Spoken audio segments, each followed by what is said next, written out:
Welcome to the Sailor Noob podcast, where a superfan and a noob talk about the original Sailor Moon episode by episode. I'm your host, Mikan Hana, joined by my co-host. I'm the co-host and the noob, Caliban, and I apologize in advance for not having any High School Musical jokes. And we're a couple of magical people ready to Moon Eternal make up this episode. Today we are talking about episode number 174, Gakuen ni Fuku Arashi, Tenkosei wa Idolu in Japanese, and the English translation, A School Storm, the transfer students are idols. And the German title, Die Einschulung. Die Einschulung.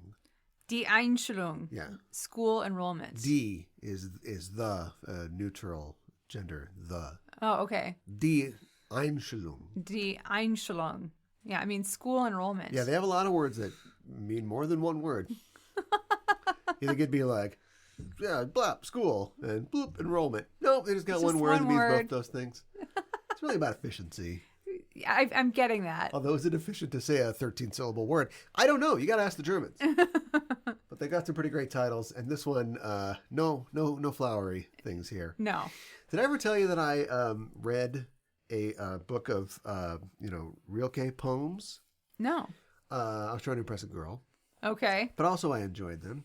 And there was it was one of those books where it's like the original was on the left, the original language, and then the translation was on the right. Okay, sure. And so I read the translation, but then I thought, I know German. At that time I knew German, now not so much. So I just read it in German. And sometimes you think like, oh well, this is the best that they could do. There's not really a word for this, or it's not going to sound as flowery and poetic as it does in the original language. If anything, it sounded more flowery in the translation. Really? Yeah, even German poetry. German taking a kicking. We're 2 minutes in. Even the German poetry is just like, that's a flower. That's beautiful. Yeah. So beautiful. I really feel this flower here. That's what I remember anyway. I guess maybe I should read it again. But yeah, take something like, a storm is brewing. The transfer people are star-studded idols. To like, they go to school. There's a school and they go to it. They're enrolling in it. Yeah. Anything else happening? That's the important thing. Yeah. Well, maybe it's less about efficiency and more about being accurate, because we say pen here. They say Kugelschreiber. Oh my gosh. So it's very important that you know that there is a ball, a Kugel, in this Schreiber. 3 letters, more letters. Yes. So I'm gonna stick with English just for now. Yeah, I think so. I will too. We got a lot to cover today, so let's efficiently move to the segment where we answer the question, what did you think about this episode? On our Spotify, what is Spotify really? What do we think about what is it when we think about Spotify? To Spotify. But on your app, your Spotify app on your phone, if you're listening to us, if you're listening on your computer, you can go to the episode. There's a Q&A portion that says, what'd you think about this episode? Yes. If you want to answer that question, you can. And we got some answers. All right. From people for our last episode. Technically, basically like the first episode of The Real Stars. Yes. As we've talked about previously. And listener Anna said, I was disturbed by how easy it was for Usagi's crew to leave her alone. They are her protectors, and they didn't even sense she was fighting intergalactic beings 40 feet away. Allow me to present a counter-argument. Okay. The Z-Files of young Sherlock Holmes. This is a once-in-a-lifetime opportunity. You're right. The lifetime might be Usagi's. Oh, no. But, she's on her own. She's got a cat. She used to do it like this. She did. She's in a jewelry store. Cat yelling at her. She's her guardian. She's got it. Yeah. But, it is a good point, though, that they should be looking out for her. But I think, like you said, we'll talk distracted. About what happens in this episode. But, I'm glad that they didn't try to keep this going. Yeah. For a dozen episodes. Yeah, me too. Like, what happened? Why is everything on fire? Oh, my gosh. Oh, so crazy. Yeah, Kitsune Bee came through. Yeah. Oh. This was weird. Well, that's what's going to happen. Yeah. Fruit parlor crown. Thanks for your comment, Anna. Cincy Raz says, it's been 30 years and Crystal, so I may be misremembering, but at this point, haven't we done Chibiusa Returns to the Future 3 times? Perhaps a nice slow pan of a watercolor would have worked. It would have been better than nothing. Chibiusa goes back to the future within R. Yes. When she goes to the time tunnel. Yes. Then she goes back for real at the end of the season. And she's only gone for like 10 minutes, if that. Right. And then reality. she does, and then I guess she goes back this time. last episode. So Yeah. that's the 3rd time. Yes. All right. It's pushing it a little bit. But I guess it has been 3 times. Yeah, just to, they don't, like a belladonna of sadness type thing where we just have like a painting that it like slowly, I guess. Does the show do that? Sometimes. Only when it's a Doomtree thing. Yeah. But not a bad idea. Thanks for that, Cincy. Phantom Casual says, as the Beatles said, will you still need me? Will you still feed me when I'm 64? It was a nice change of pace and really cool to hear about marriage traditions. Will you still feed me miso soup when I'm 64? Right, yes. Will you need me? Will you get in my grave with me? Hopefully when we're older than 64. But yes. Yeah. Yeah. Someday we'll talk about the Beatles and Japan, right?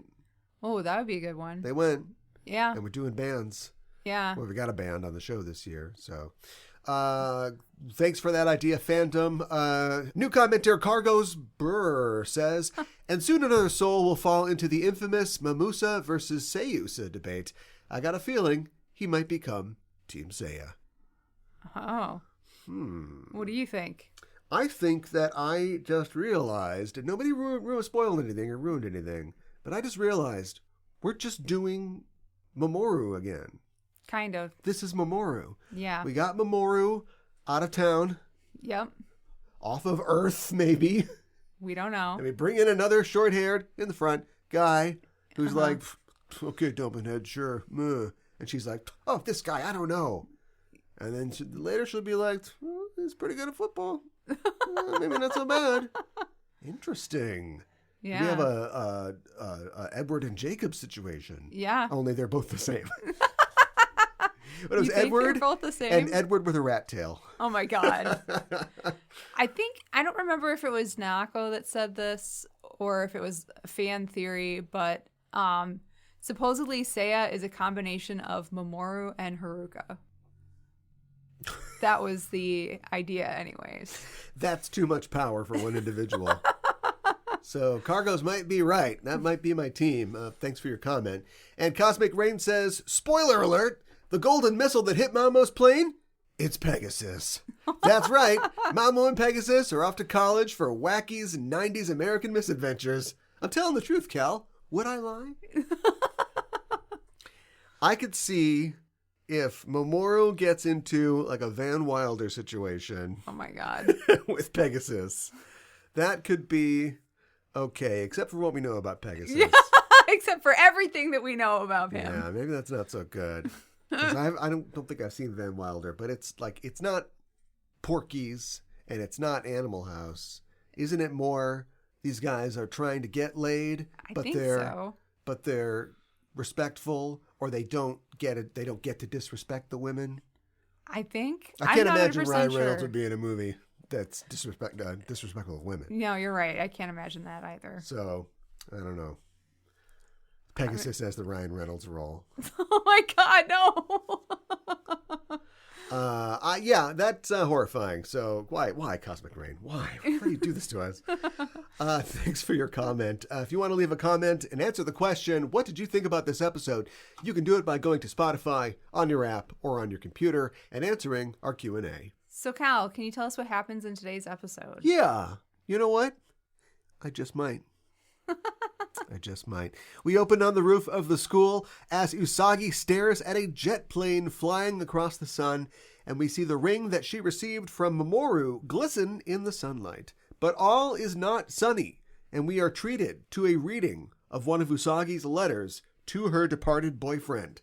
We see her mope around the house on a rainy day, and she says, "Mamo-chan, how are you?" "I am." And we see that she has written Mamo-chan in the condensation on the window. Minako's voice says, "Usagi, we're going!" And we see the squad having a girls' day out as Usagi's voiceover continues. "I'm doing well, of course. Lately, Mako-chan and the others have been crazy about the idol group called Three Lights. The other day, there was a filming at 10th Street Park." 10th Street. Juban. Yeah, you're right. Number 10. Yes. For some reason, the subs in my episode of this use those interchangeably. Like they all went to the 10th Street High School. Really? Which works, but that's like, it's the same thing. Slow down. Yeah. It's a little literal. Yeah. Usagi continues, "Minako-chan said, they're super cool. I want to make them my boyfriends. Did you know that TV set security guards have tasers?" We see her writing in class as she finishes her letter. "But you are the only one for me, Mamo-chan. From your Usako." And then she signs it with a heart, seals it with a kiss, and addresses it to Java Trench, Indian Ocean. Oh my God. We don't know where he is. No, I know. Over her, she's just going to be piling up on the stoop of some host family somewhere. Oh my God. Throw those letters out. This place stinks like cheap perfume. Oh my gosh. Over her shoulder, she hears a long-distance love, and she looks up to see Minako, Makoto, and Ami watching her write. Mina says, whenever they want to see each other, they are strangled. What? And once again, we return to our newest feature, Mina Talk Pretty One Day, where we chart the various stumbles and goofs of one Japanese girl who can't speak Japanese. Mina said shimeru, which means strangle or to strangle. Okay. But what she meant to say was shibatru, which means connected.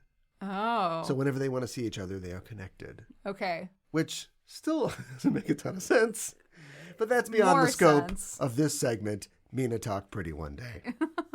We're all pulling for you, Minako. That's right. I'm learning. Well, Mina isn't the only one having language trouble. Ami says, "Usagi, did you forget the kanji characters you learned for the entrance exams?" Suggesting that Usagi is still writing in hiragana. Yep. But that's why we love her. Yep. And that's the button of that scene, because now we go to the title card. Not saying it wasn't impactful, but yeah, all right, that's a clean finish. And the title card comes 2 minutes and 45 seconds in, which might be a record. Oh, really? I'm sure there's some last time on, or no, usually they just go right into the title card, and then we literally get like, "I'll throw this little girl off a cliff," when she already did it last episode, right? Yeah. It's not like Star Trek Discovery levels of holding the title card back. No, it's not. But still, 2:45 is long for this show. It is. But who knows? We got a lot to accomplish. This is going to be a very important episode. That's right. So we got to push it all to the back. On the track and field, Makoto is putting on a javelin throwing clinic, tossing a javelin an impressive distance. One of her schoolmates says, "The rumors are true." Custom bra. "The rumor from Juban Jr. that you're a Supergirl. That rumor's true, isn't it?" And Mako says, "Please stop saying that." And it's, they have it in the back. But the kid continues, "If you join us, we'll be sure to win regionals." Mako says, "Well, I was going to join the cooking club." But the kid grabs her hand and says, "Makoto-san, to not use your abilities is an insult to the importance of sports. You are in high school now. You know what you must do. It has to be like this." And Mako's like, okay. And the kid is like, "Great." In the computer room, Ami works feverishly at the keys as a gaggle of students stand behind her, enraptured by her work. But what is she doing? Is she reorganizing the school's file system? Is she hacking into the MEXT database and giving everybody A's? No. She's heading for the danger zone. From a printer appears the lyrics to the smash #2 single, "Highway to the Danger Zone" by Kenny Loggins. I know. Why? I have no idea. Why? I don't know why. It's an unintentional computer joke because I never realized before that he's Kenny Loggins. Like logging in? Yeah. It's like, "I forgot my password." Talk to Kenny. He's Kenny Loggins. All right, that's dumb. Ami tears off the page, turns to the computer club president and says, "Here you go. I downloaded a document from Columbia University's library site concerning space engineering." That's Sure actually you did. kind of close if it had been like aerospace engineering. That's a good point. Yeah. The computer club president says, thanks, but I'm not very good at English. She knows, you dolt. That's how she's going to get away with this. She says, well, I can translate it for you. And the kid says, oh, right. This is in English, too. Is that a joke? I don't know if that's I don't know why that's a joke. I don't know why it is either. I don't get it. Normally I would look this up for a translation rewind, but why? I don't get it. Is it like she's talking to him like, blah, blah, blah, American University, blah, important stuff. And he's just like, oh, no, I don't, thank you, but I don't really know any English. And then she's like, oh, no, I'll read this to you. And he's like, oh, that's in English. It could be that. But what is that? What I said was the exact same thing, and it still didn't make sense. No. Where's my hat? You mean this hat? Not that one. Oh, this. There it is. I don't know. Call Kenny Loggins, because you're in the danger zone from Top Gun. Well, keeping the theme of Top Gun going, Minako is playing with the boys and girls as she jams it on the volleyball court. She says, yes, since I, Minako Aino, belong to this club, I will give them a victory in nationals. Ha ha ha ha! Hold up there, Minako. If we win regionals, then it's straight on to sectionals. And then a week later is semis, then semi-regionals, then regional semis, then national lower zone semis. It's a lot of semis. The rest of the volleyball team seems taken aback by her bravado. And this leads to a question from me. We like our girls because they're heroic and they've saved the world many times, but we can accept that they're not perfect. In a lot of ways, they may even be aggressively average. But are we starting an arc here where they discover that their particular skills are going to cause them to thrive in high school? Is this Senshi flourishing? This is exactly where they should be? I like that idea. Past, it only causes her pain and trouble. Minako's trying to figure out, do I do the volleyball or do I do be a superhero? She gets to high school. She's head and shoulders above the rest. Nobody can dig and flip like her. Right. They're like, where have you been all of our lives? That's right. So our girls have just been toiling away in obscurity, not knowing that they're painting the fence. Yeah, they're right. sanding the deck. They didn't know they were learning karate. Right. And now they're going to really kick ass here in high school? I like this idea. Well, school has ended and Usagi is headed out, but Luna is waiting for her, and she asks if Usagi is going home alone. Usagi says, yes, because the girls have club activities. And Luna says, you don't want to join a club? Usagi thinks about it and says, well, I want one that's super fun, where I can sing and dance and eat snacks, and there are tons of cute boys, and I can go to America. Oh my God, she's going to get human trafficked. Oh my gosh. No, Usagi, that smelly guy behind Fruit Parlor Crown doesn't really know Kenny Loggins. He can't make you an idol. He will take you to the danger zone. Oh my God. The stranger danger zone. Luna says, are you joking? I'm not really sure of this episode. There's a lot of jokes that are landing kind of weird. And Usagi says, yeah, but not like bitterly, like that was the joke that she's doing. Because usually you would go, oh, I want to go to a group where they give you $1 million, you fly in a rocket ship, and your dick gets bigger. Oh my gosh. So they go, are you joking? You go, yes. Oh, by the way, I was being sarcastic. Well, duh. But instead she's just like, yeah. So maybe she was getting into it, but she's depressed. And so she was like, actually, that would be a pretty good club. I could see that. I think the smelly guy's still behind Fruit Parlor. No, don't do it, Usagi. Highway to the Danger zone. Danger zone! In Juban Shopping District, Usagi walks with Luna, and she asks her, hey, should I tell everyone what happened yesterday, where a woman was transformed into a fish clown by a pizza mascot who was also a mouse-themed Senshi, and the whole thing was broken up by goth Hooters waitresses with cry-for-help haircuts? Should we tell somebody about that? Gee, I don't know, Usagi. Maybe And you should. what the hell? Let's eat up a little time, because we got important things to do in this episode. We see a flashback to those events. Luna says, we don't know if they're friends or foes. Let's just keep an eye on them. I need to learn more about them so I can pretend like I always knew it. Usagi says, I got a bad feeling about this. But as she turns the corner, she collides with Seiya. Seiya says, "Are you okay?" And Usagi says, "I'm fine." What? Seiya says, "You again, dumpling head?" See, he's just Mamo. He is Mamo. She's going to throw her shoe Yeah. at him or whatever. He's Yeah, going to step right. on Ray's head. Usagi says, "Don't say that after knocking me down." And Seiya says, over castanetti tango music, by the way. It's the same music. Oh, I didn't check, but I believe It you. is. It's dangerous to walk without looking where you're going. Usagi says, "You jumped in front of me." And Seiya says, "Ordinarily, girls love bumping into me. I'm getting bumped all the time. 24/7 bumping. Because I'm a cool guy." Yaten and Taiki appear, and Yaten says, "Hey, what's up? It's time to go." Seiya pats Usagi on the head and says, "See ya, dumpling head. Lucky you, huh?" You're pretty lucky. Oh my god. And he walks off, and Usagi says, "What a jerk. And he's only a little good looking." But Luna says, with huge eyes, "He's incredibly good looking." Oh my gosh. Oh, Luna, what about astronomy boy? From one star to the next. I don't know about this. Can I float something I'm not going to get a sticker for? Sure. But it's an idea that I had. Sure. What if Seiya is Mamoru? Is Mamoru? Yeah.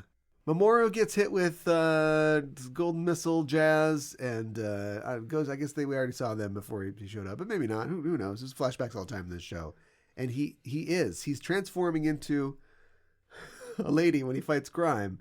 Sure. But when he's just walking around as a guy that looks like Mamoru, he's just Mamoru. But he's undercover for some reason. Okay.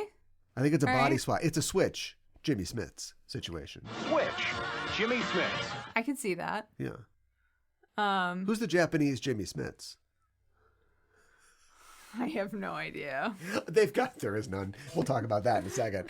But there's got to be 100,000 body swap Japanese shows and movies that I'm are sure. like Switch. Jimmy Smith. At the Galaxy TV station, in the third production studio, or maybe it's just third production studio. We're dropping a lot of those this season. Yeah. We see rows of desks piled with work. This was probably done from a snapshot of the Toei offices, I'm guessing. Probably. So it's just literally where they work. And in one corner of the building is a room filled with monitors and AV equipment. Sitting at the console is Sailor Iron Mouse, tapping away at the keys and using a jog wheel. You know what a jog wheel is? No, I don't. Pointing at a jog wheel. Oh, okay. Yeah, that thing. For editing. It looks like she's scrubbing through footage, and we see some women playing tennis. We see a post-fight boxer at a press conference, and maybe the first and only black character on Sailor Moon. Huh. I didn't notice that. Oh, well, I guess you don't see color. Oh my goodness. I'd like to think I don't see color, but when I'm looking at pink and or regular flesh-colored faces, depending on the edition that I'm watching, for 175 episodes, and then a person of color shows up, it's like, oh my God. How white has Sailor Moon been this entire time? Right? Yeah, no, you're right about that. Is it because of the sports? It's a little sad that they only brought people in for the sports. And don't tell them about is sad. the Tushy Pincher racing lady. We know about her. Yeah, we know about her. Didn't she have pink hair or something? Nobody can figure Something out what's like going that. on there. But this looked like Mike Tyson. Like somebody was just like, it's kind of a joke. We'll make a guy that looks like Mike Tyson. As he's going, oh, I need to order that. I need a 27 brown. Can you go to the cellar and get that? Oh my gosh. Right? Yeah. I guess I just never thought of that. So Pluto technically is like No. not like eggshell. She's a little bit darker skin tone. So have they ever talked about that? Does No. Setsuna mean anything? Is she supposed to be, an indigenous Japanese person? Or does she just have a tan? Do time rays give you a golden brown tan? She has a tan. Yeah. Like Nako said that she wanted everything about her to be kind of darker. Yeah, right. Okay. So- Well, mission accomplished. Yeah. But also, she's older. I would stand to reason that does not make any sense.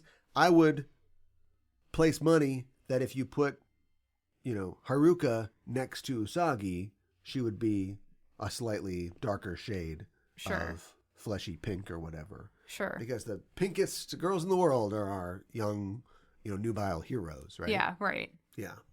So this is just like, oh, she wears pencil skirts and, and a bolo tie for some reason. Yeah, right. So, and also she's just got that sort of like healthy glow.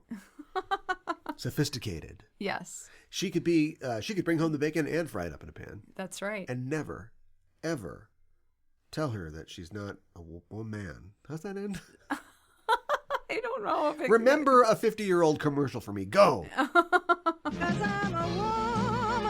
We see women professional wrestlers, a football player being interviewed, and this seems to get Mouse's attention. She jogs back to the interview and says, "This looks good. Entry 153. Captain of the American-style football club at Juban High School. Kayama Yuji. American football. And I like his high school student status." What the hell? You Jerry Seinfeld? I don't know. It's weird. She says, "He's young as well, and those shoulders look good. I'll go get him."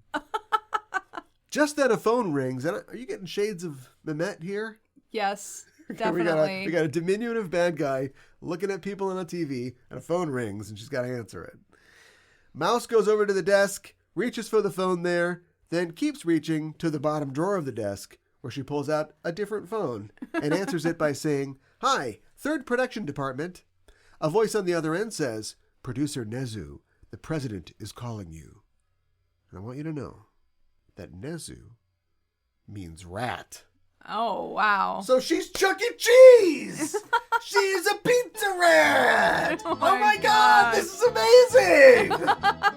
Oh, she's New Jersey for the rest of this show. Forget about it. I found this character. She says, "Yeah," and hangs up the phone. And we cut to her walking the halls of the studio, where she arrives in front of a card swipe box labeled "out of order." She swipes her card, and an elevator opens, and she steps inside. And the elevator takes her up? Down? We don't know because the number counter flashes randomly. And she steps out into a starry void, now in her Iron Mouse Senshi costume. She bows respectfully and says, "Hey, did you call me, Lady Galaxia?" She is genuflecting towards a golden throne hidden by a diaphanous veil, upon which sits a shrouded figure who says, "Sailor Iron Mouse, have you found a true starseed?" Mouse says, "A human with an especially radiant starseed. Radiant, marron. Mwah. You want I should clip him?" Oh, my God. And Galaxia says, "To obtain all the galaxies, we must get a true starseed as soon as possible. I'll be expecting good news." And the camera pans up the figure to show us that it is the golden armored woman from the opening credits. So that wraps everything up. Yep. Got it. Everybody's accounted for.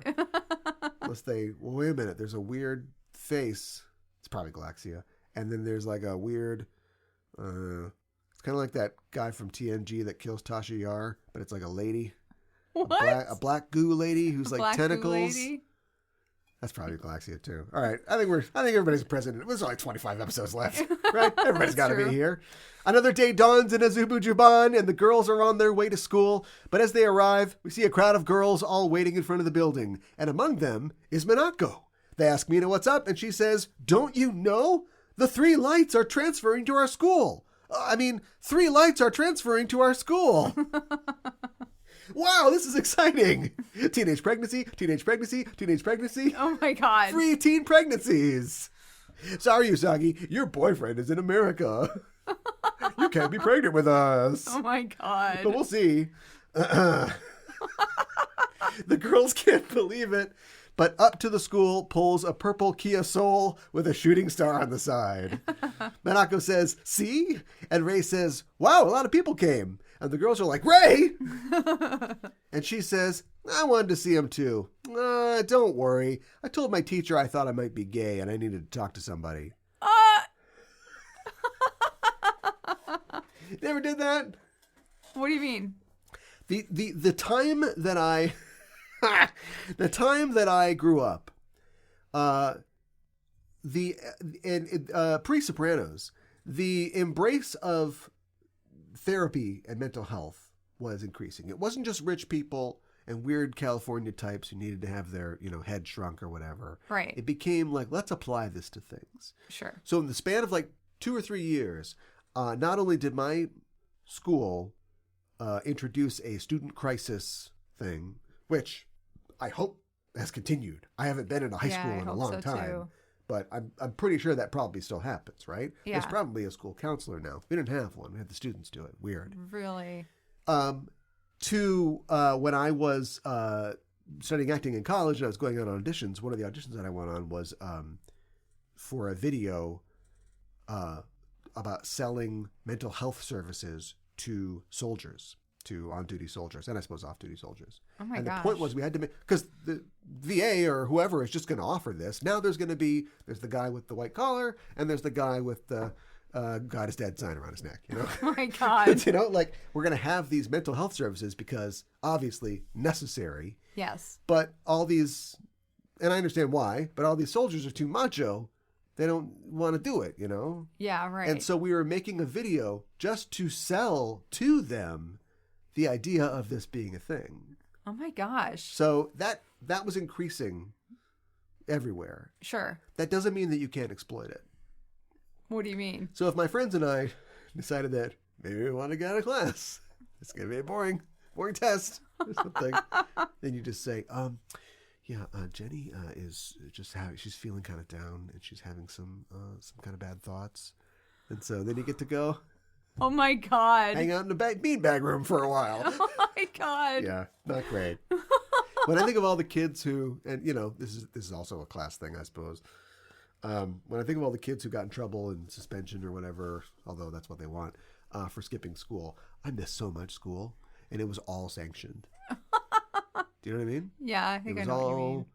band trips, or like, you know, I taught public education classes, or it was like, you know, honor society stuff, or Sure. it was just spent like half the time in class. I don't think I had the same experience. And I but could have, did. and then I could have gone out, you know, loosen my tie, go out behind the dumpsters, and then I'm with the punk guys smoking. Sure. They'd be like, "Who's this guy?" Be like, "What are you gonna do? Biology, right?" Right? But Yeah. they were gonna get in trouble. That was an unaccounted for absence because they just didn't want to be there. I understand. Right. But all they had to do was just like get a haircut and you know, learn to play an instrument badly. And they could have spent all the time they wanted out of class. Out of the car steps Yaten and Taiki, and Ray approaches them and says, "Excuse me, I'm member 2906 of your fan club, Ray Hino." She shows them her card, too. As does Makoto, who slides in and says, "I'm member 1606, Makoto Kino." And Mina barrels in and says, "Member 278, Manako Aino." And finally, Ami sheepishly approaches and says, "I'm Ami Mizuno, and I'm member 25. The girls are shocked. And Mina says, "Yeah, first you're first in all the test scores, and now this." Taiki says, "Thanks, I'm glad." And Yaten says, "Let's go, it's so noisy." The pair walk into the school, and Seiya gets out of the car and waves at Usagi, saying, "Hey, dumpling head, you go to this school too?" And Usagi says, "What? You're one of the 3 lights?" He says, "It's just 3 lights, and you want to be in the same class with me, don't you? Bye." And he walks off as Usagi yells, "What? Why would I want to do that?" But the girls are amazed that she knows Seiya. Usagi says, some stuff happened. Which, teenage girl's not going to accept some stuff happened. No. She says, he's a weird guy. In school, in class, the male teacher, we'll call him Mr. Haruna. That'd be funny if it was... He was married to Mr. Haruna? It happens. Sure, of course it does. The teacher's introducing the transfer students, and he says, "Everyone, please give them whatever they need." And we see Seiya throw a big wink at Usagi. I do like this guy. But she gives him a Miss Piggy. The teacher tells the lights to find their seats, and Mina's like, "Ooh, Yaten, here's an empty seat." Taiki sits down by Makoto and says, "Is this vacant?" And she's like, "Yes." And Seiya sits down behind Usagi and says, "Good to see you, dumpling." And she says, "My name is Usagi Tsukino." And he says, "Oh, a Tsukimi dumpling." Which people should know what that means. It's a moon dumpling. Because we talked about moon viewing. Yes. Tsukimi. Yes. I guess when you're the moon person and your name's already Tsukino, then that opens you up to... I'm surprised there haven't been more moon puns, honestly. I'm surprised there haven't been more as well. See? Seiya's bringing a breath of fresh air into this thing here. The wordplay. Oh, the wordplay. Class starts and Minako whispers to Usagi, "Well done." And Seiya pokes Usagi from behind and says, "Hey, are there any good clubs in this school?"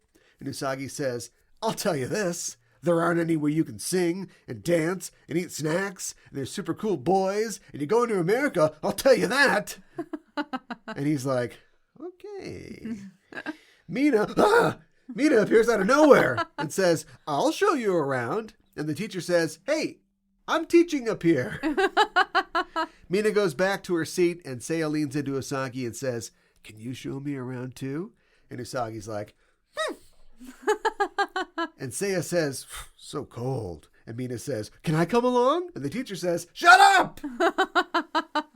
Outside of the school, we see Sailor Iron Mouse. That's it. It's a tease before the break, that's all. Just a reminder, nope, something's happening still. Here she is. Back from break, we're in the gym. And there's a hot intramural basketball game going on. Yep. Like it's Seiya up against, this big guy. And the big guy's in uniform and Seiya's just in his tracksuit. Yeah. And the stands are full of students. Yeah. I mean, I guess they're female students. But is this like a scrimmage or something? Or like, is this basketball practice? We never had hot guy pick up basketball games at my school that half the school attended. At least if we did, I wasn't invited. Seiya's getting ready to cross up basketball guy. There's going to be football in this, right? Yes. Okay. Yeah. And Yatten is like, he's acting like a little kid. Seiya drives the lane, leaps up, and slam dunks the ball. And the crowd goes wild. Pretty Boy's got ups.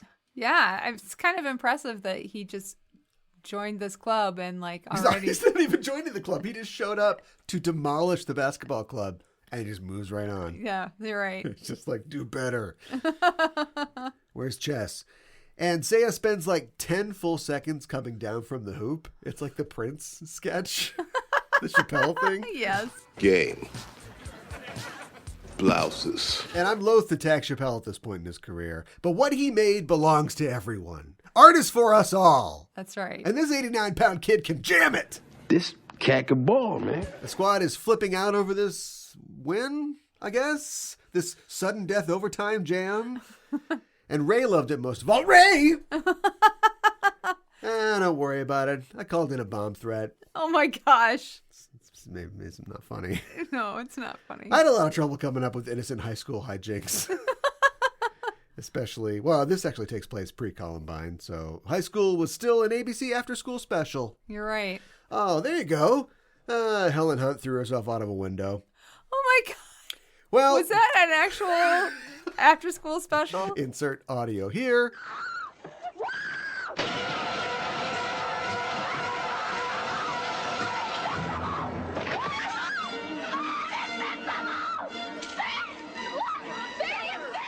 Well, Yatten is not having a good time. He says it smells like sweat and wants to go. And Taiki says that he prefers the arts to sports.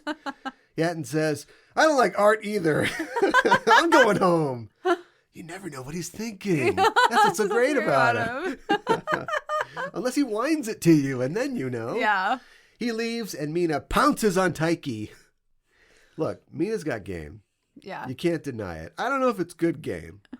She's out there. She's putting herself out there. Yeah. She says, "Yes, an amazing person like you would fit right in at art club. Sports clubs reek of sweat anyway." And a balloon appears over her head pointing at her saying, "Volleyball, volleyball, yeah. volleyball." She says, "Let Minako Aino, the arts club master, give you the full tour." And Taiki says, "Yeah, I'm fine by myself." But she says, "I will give you a tour." Okay, let's go. The girls watch them leave and think, Minako's got it. Minako's got it. But we hear, "Hey, dumpling head." And Usagi spins around to yell, "I'm not dumpling head." Seiya is there and he says, "Sorry, where to next?" And Usagi says, "How the heck should I know?"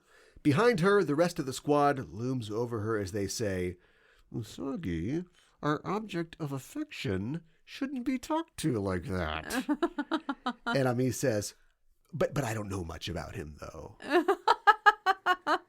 We get a bunny head silhouette transition to the football field. You know, Japanese high school football field. Yeah, that makes sense. It makes about as much sense as the kids playing football on Sex Education. You know, these kids who live in like a hazy, magic time, sun-drenched England somewhere.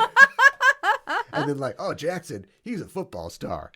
Star of what? I know. And it's not like footy football. No, it's like American he's got like football. a leather jacket. Yeah, you know, this British high school. With leather in jackets. Ealing. I know. I don't know. I don't understand TV anymore. Seiya and Usagi are watching the practice, and Seiya says, this is perfect for a guy like me. Yeah? Is that right? You going to be the kicker? Hey, he did great at basketball. He did do great at basketball. Let's see what he's got. And here's his chance because the ball comes sailing through the air and lands at his feet. And instead of just returning it like a normal person, that'll help. Yeah, right. He picks it up and says, want to see me score a touchdown? And Usagi says, no, the Juban football team is really strong. And only 6 convictions this year. Oh my gosh. And Seiya takes off down the field. And I guess their colors are green and yellow. The basketball jerseys were yellow, and the football uniforms are green. So I guess the school Juban colors are High, green and yellow. I guess so. It's not a crazy idea. It's not bad. What were your high school colors? My high school colors, they're boring. They're the same as the big state university. So maroon and gold. Okay. Yeah. My college colors were orange and black. So Halloween. Yeah. We were the Hornets. I feel like orange is popular though, but black, orange is hard to set something against. You know? It is. Mine were blue and yellow. Well, those are Or blue classic. and gold. Yeah, that's classic. Well, there's our green and yellow. So there you go. Like bananas and pajamas are scoring touchdowns. Seiya is juking left, stiff-arming right, all while his loving fans cheer him on from the sidelines. And as Seiya dodges another tackle, up the field, we see Yuji, our football star, standing in between Seiya and the goal line. As Seiya approaches, Yuji comes across and lights him up, sending Seiya sprawling. And he drops the ball. Ball control, Seiya. Come on. Tuck it in. This guy's not making it out of the combine. No. The audience is aghast, and Usagi runs to his side, yelling at Yuji, hey, you tackled an amateur, and he's not even wearing pads. I mean, it's a good point. And Yuji says, tell him to stay out of my house. Oh, yeah. No. Yuji starts to raise his hand, and Usagi flinches? Jesus. What? What's going on with this football team? I don't know. It's a good point. I didn't realize that. It's okay, first of all, you ever know any football players? No, I gotta be honest. I'm not speaking in blanket terms about football players. But Tom Brady is... No, I don't know. I'm going to pick the worst person I can think of. Sorry, Pats fans. But like maybe there's a stereotype about like football players being kind of tough and rough. Yeah. You know what I mean? Yes. I don't think it has to apply to everybody. I know that at my school one time, it must have been an elective because I was taking this science class because I was, science track. Yeah. And this football player was in there too. And he was talking to his friend like the entire time. And my friend, who was very serious about science, was like, would you stop talking, please? And the football player's like, I'll mess you up, man. I'm going to mess you up. And my friend just was like, I don't have to, not taking this. And he just left. And so it caused a real thing. And I was like, oh, that's not great. The next day, or whenever the class was, the next class, we all come in, and my friend's there, and the football guy comes in, and he's like 350 pounds. Like, he's huge guy. Sure. No neck. Yeah. He sits down, he turns around, and I'm like, uh-oh. And he's like, I really wanted to say sorry for what I said yesterday. I was out of line. I should have been talking, and we're here to learn, and so I hope you accept my apology. Oh, my gosh. So, that was people are people. Stand up. Right? Yeah. Why should it be? But maybe that's what's going on here. Maybe in this show about girls in makeup, these are the biggest, largest, most masculine people. Oh, wait, we've seen Bakshi, of course, but like, Yeah, of course. these are big guys. Yes. But I don't know why he raised his hand. He's clearly going to help the guy up. Spoiler alert. And she's like, ooh. I didn't notice that she flinched Maybe it's away. good that Mr. Sakino's gone. Oh my God. Whoa. What's going on in this house? Come on. Times have been rough for a photojournalist. Oh my gosh. Or maybe it's Chibi. It's not funny. It's not. But the idea of Chibi, it's kind of funny. He holds her key up, goes back into the future, and he's like, oh, thank God. Oh my God. I can finally breathe again. Hopefully they can find an anger management club later. Yuji extends his hand to Seiya and helps him up. And Seiya says, you're a big man. Such incredible power.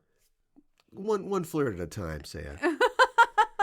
And Yuji says, you did well against us. Seiya says, I just imagined that I was dodging crazy fans and it was easy. There we go.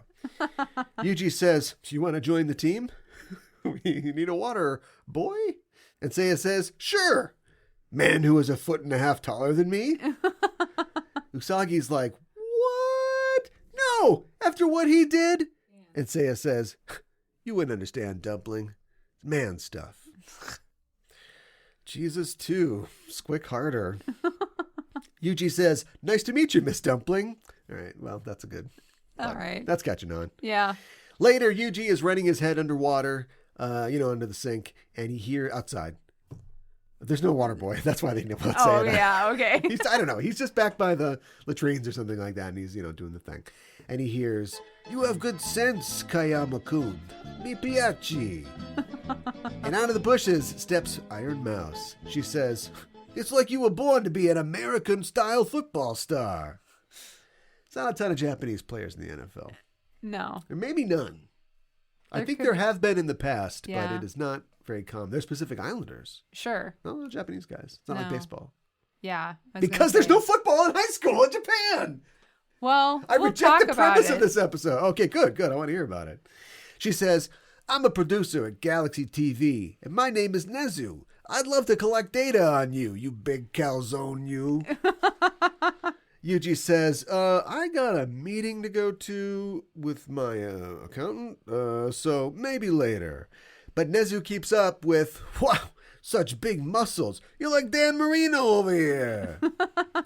Yuji's not liking this, and she says, I was waiting for you to be alone, but I'm not waiting any longer. She backs up and says, yeah, this place will be fine. And he says, who are you? She says, I am Jew. And she transforms into Sailor Iron Mouse. And Yuji says, damn monster! And he just runs at her. We've never seen anybody do So this maybe before. there is a violence problem on this team. He's just like, I don't understand this. Beat it up. Let's see where this goes. We will in a second, but first Usagi opens her locker, and inside she sees a note that says, if you're a duelist, meet me after class in the secret forest. Whoops, wrong show. Revolutionary Girl Lieutenant podcast on our Patreon. And as she's leaving the locker room, she hears Yuji scream, and we see his flower emerge and his star seed emerge from his head. The seed shines brightly as Usagi runs up, but quickly hides so she can transform. And we get the whole thing. Because why not? There's important things happening in this episode. So she's just got wings now? Yep. And butt wings? Butt wings? She's got butt wings. Yeah, I guess so. She's got butt wild wings. That didn't go over well. No. How did she get this? This is her love for Mamoru or for chibi or chocolate ice cream or something? What is this, the final Great Scott question. Pilgrim self-respect thing? I can't lose track of everything. She cries a tear on the thing, but then she loves wholeheartedly. Then she sacrifices herself. Then a space horse comes in and goes, well, here you go. And then every time she gets a new toy, brooch, Yes. it's something has happened. Yes. I literally, it just happened and I forgot how she got the wings. I don't know. It's It just was like partially, it started in Super, so it was like dream power, but then it like solidified with, I don't know, the audience will tell us, but I don't even remember anymore. I think it's chocolate ice cream. That's what it is. I think it's her. Or those fish that are filled Purity with and ice love. cream. Purity and love. Oh my God. I knew that's what that ring was. The glowing star seed turns black and Mouse says, This ain't the kind of scene I was looking for. But we hear, hold it right there. I can't forgive you for intruding on a friendship between men. Sailor Moon, pro non-toxic masculinity. Yay! In the name of the moon, I'll punish you. Mouse says, you again? Well, my work here is done. Have fun with the phage. And she steps into her telephone booth and disappears. Yuji is encased in crackling black tentacles, and Sailor Moon says, I got a bad feeling. Maybe I should go home. I can see you're busy. But Luna arrives and says, pull yourself together. Thanks, Luna. Yeah, thanks a lot. Where's she been this whole time? The tentacles disappear, and Yuji has become a giant pink muscle man. Yes. In a winged sailor fuku. Yes. Or parts of one, I guess. It's parts of one. Sailor guts. Yes. Luna says, that's so nasty. And Usagi's like, I know. Okay. You were defending men before, but she's letting us know her preferences. There's a reason why she's, with a pipe String cleaner with a bean. motorcycle. Yeah. Guts says, a man's charm is blood, sweat, and guts. And he flexes his muscles. He says, sweat of youth attack. And he sweats 2 globes Yes. of sweat Yes. into his hands and throws them at Sailor Moon. And she's like, it stinks. And where the sweat lands, it eats away at the dirt of the field. Uh-huh. It's not enough that So it's just like you're going to acidic. get gross man sweat on you. Yeah. It has to be acid, too. Yeah, of course. Yeah. Just like your disgust isn't enough of a repellent. There's no getting out of this unless we had a Jupiter Oak evolution which shoots down all the sebaceous salvos. Nuff said. The Sailor Senshi are here. They ask, what is that? And Sailor Moon says, Yuji Kayama of the American football team. He's a phage. He leaps into the air and throws ball after ball of sweat at the Senshi, and they can't stand up against that. No. No one can resist my sweaty balls. The sailors are on the run, and Guts says, yes, give me 10 laps. Guts is ready to fire again, or water again, but we hear, penetrating the darkness of night, streaking through the atmosphere, resounding truth. We are 3 shooting stars. Sailor Star Fighter, Sailor Star Maker, Sailor Star Healer, Sailor Starlights are here. Usagi is shocked to see the Starlights again, but the rest of the Senshi say, new Sailor Soldiers. Yeah, we didn't tell anybody about that, did we? No, Usagi didn't say anything. Sailor Starfighter says, we'll take care of it. Guts throws another ball of sweat at them, and he should have said, like, go long, or something. Yeah, that would have made a lot of sense. Puns. Yeah. Japanese people don't know about football, so. But Sailor Star Maker gives us the moment you've all been waiting for. Star Gentle Uterus. Yep. Well, it's not about makeup. What's an ungentle uterus? I don't know. It's one that has PMS the entire time. It's just filled with ground glass. Yeah. She... Oh, God, cut that out. She fires a star-shaped blast that is sadly not shaped like a uterus that rebounds Guts' sweat back onto him where it burns his pink flesh. This is a weird show. It is a weird show. As Guts writhes in agony, Sailor Star Healer says, all 5 of you here, and you still couldn't handle it.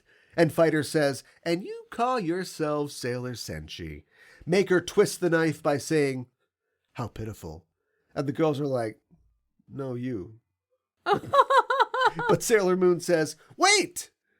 Presumably, so they don't, like, murder Guts like they were going to kill Beauty. Yeah. And she gives us a Starlight Honeymoon Therapy Kiss, or the SHTK, or shtick. I like that. She gives us the shtick, causing Guts to scream, beautiful, and return to a mild-mannered, non-toxic, Japanese high school, American-style football player. This is a weird show. It is a weird show.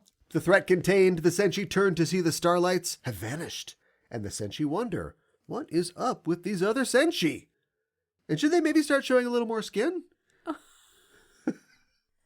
I know. Little two-piece? Their outfits are That's a lot. the key. Their outfits are a lot. Hey, get a line on some Madonna microphones. Later at FPC, Usagi is sitting by herself drawing. Yes. Can't wait to see where this goes. And behind her, the squad rises up from behind the booth, shouting her name. Minako says, I heard you joined the manga club. And Rei says, hey, let me see. And she grabs Usagi's drawing and shows it to the group. And they all agree. It's pretty cute. And it is. It is. She's drawn a little 4-panel comic of Luna. Here's the plot. She sees a fish. She's like, fish. She bites into it. She's like, ugh, it's a toy. That's solid. It is solid. Rei says, a pig with a crescent bald patch is very unique. And Mako says, isn't it a tanuki? And Ami says, it's all in hiragana again. Callback. Manako's like, no, it's a Tasmanian devil, right? And Usagi's like, no, this is Luna. And they're like, what? And she's like, leave me alone. And Luna's head pops up and she just jims the camera. I know, she does. Until we iris out. Another one in the books. Yes. And some important stuff happened in this episode. Yeah, believe it or not. Danger zone! I think it's cool. We'll talk about football later. I think it's cool that they have a manga club. And why wouldn't they? Yeah. But where's the American Comics Club in American high schools? I guess we don't have clubs. Great question. We don't have clubs Anyway, really. like the same way that they do. Yeah. I mean, you can have like, interests or something. But do you get their version of lettering for clubs?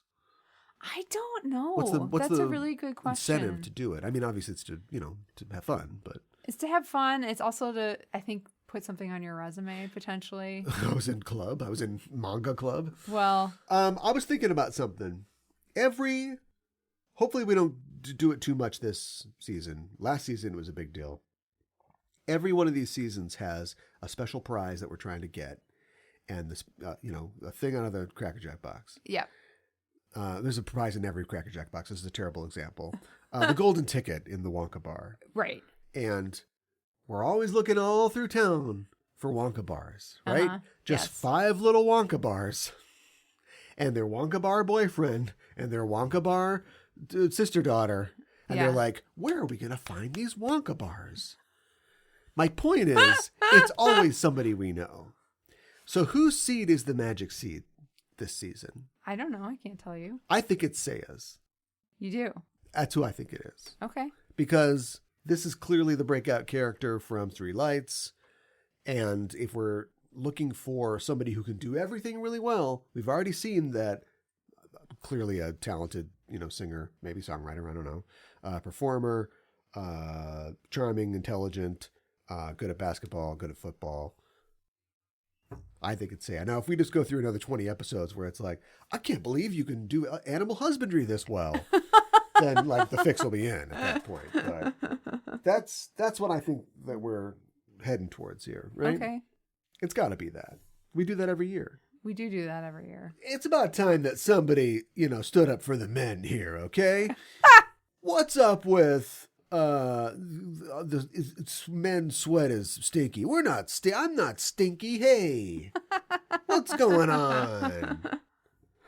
All I know is that when I was in college, walking through a dorm, like there was this one section. Right. It's a bunch of teenage boys that all live I know. together. What do you expect? It smelled like corn pops. What do you call them? Corn nuts. Corn nuts. Thank you. Corn pop. No. That's something different. No. Politically charged. Yes, that's not what I meant. Corn nuts and sweat. That's what it smelled like. Give me some of those corn nuts, Jack. Hey, fat. Give me these corn nuts. This show has an interesting relationship with masculinity in that there are no men on this show. By and large, yes. And I'm not talking about Bakshi, of course. That Of changed course. the course of everything. But, there's Mamoru, and it's different in Japan and in anime. There is the, okay, man, guy with the X scar. They always have like a scar that's a perfect X on their forehead or their cheek. Yeah. And a sword that's as big as a car. You're like, Yes. I don't know about this girl stuff, right? Yeah. And then you have the guys that are like, the boyfriends, the shoujo male ingenue protagonists. Right. And that's where Mamoru fits. Yes. He's, he likes his motorcycle, his car, and he's got his pad. But he's ready to listen if you've got something to say. That's true. That's lovey-dovey or something. Yeah. He's there. So he's a great example of like non-toxic masculinity, but it's not, and I'm not saying this is the show's calling that they have to, but you could be setting up like a thing where they only fight boys. Do you know what I mean? Yeah, you're right. They're the girls and they're fighting boys. Yeah. And they don't, and I will not bore you because I do this every week where I talk about the good femininity versus the negative representations of femininity. I'm not going to go into that. But you could just flip it and have it be like, it's just boys. We get that a little bit in S, where we've got, well, I mean, they're definitely bisexual, but like the Dean in Community, that doesn't even start to cover it, But like, Tiger's Eye and Hawkeye and to some Fish degree, Eye, maybe yeah. Fish Eye too, represent like, these men are going to come in and just like, ladies, I'll tell you what, don't worry about it. I got a lot of Polaroids, and I use them and lose them, that kind of thing. Yeah. That's kind of as close as they get. Yeah. Even the four kings are just, sexless guys in You're right. in uniforms, and then you have Nephrite making a connection with Naru, but it's not particularly sexual, and I mean that just in terms of like men and women, not like slow down, turn around, Naru. Oh my God. You always wear those leggings, loosen up a little bit. Oh my gosh. Please stop me. Oh, please stop.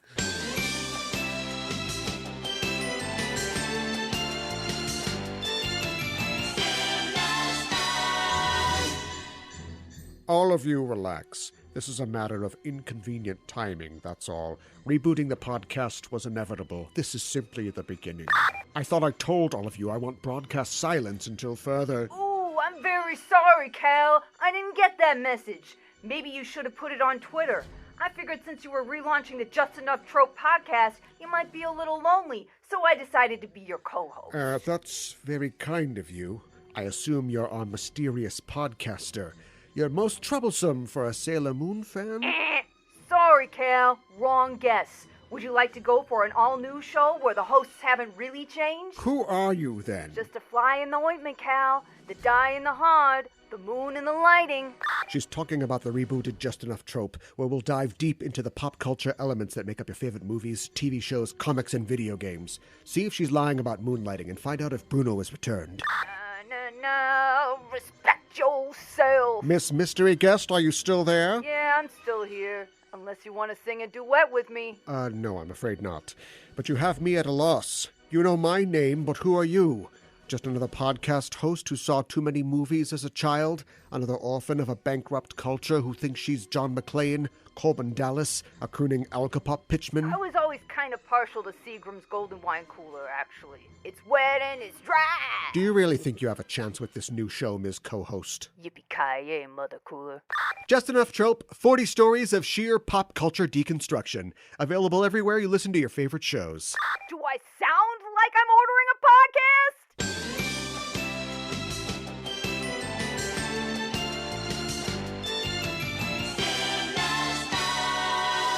Today for Kuro Kuro Miru, or Curiously Looking Around, when we talk about elements of Japanese culture within the episode, we're going to be talking about American football in Japan. Interesting. Yes. Born in 1891 in Fukuoka, Japan, Heita Okabe was considered by many to be an instinctive athlete.